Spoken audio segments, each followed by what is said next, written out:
गजा जंग की आग मशरिक़ वुस्ता में फैलने लगी। अमरीका और बरतानिया भी इसराइल की हिमायत में खुलकर सामने आ गए। फ़लस्तीनियों की हिमायत करने पर यमन पर बमबारी, दारुल हुकूमत सना में 4 ज़ोरदार धमाके, हुदैदा, सादा और दमार में भी हमले। इत्तेहादी फ़ौज ने जंगी जहाज़ों, आबदोज़ों और तैयारों से मीज़ाइल लॉन्चिंग समेत दीगर अहदाफ को निशाना बनाने का दावा कर दिया। अमरीकी दिफाई हुक्काम का कहना था कि हमने हौसियों पर कारी ज़रब लगाई है। अंसारुल्लाह ग्रुप के रहनुमा अब्दुल मालिक ने ऐलान किया कि फ़लस्तीनियों के लिए अमरीका, बरतानिया और इसराइल से टकराने को तैयार हैं, मुंह तोड़ जवाब देंगे। दुश्मन को मिसाइलों और ड्रोन्स का निशाना बनाया जाए। इसराइल से ताल्लुक़ रखने वाले जहाज़ों को निशाना बनाना नहीं छोड़ेंगे।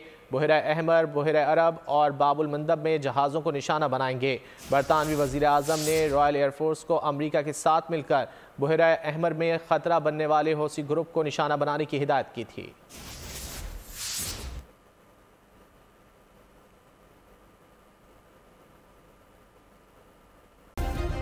सब्सक्राइब करें और बेल दबाएं ताकि कोई खबर रह न जाए।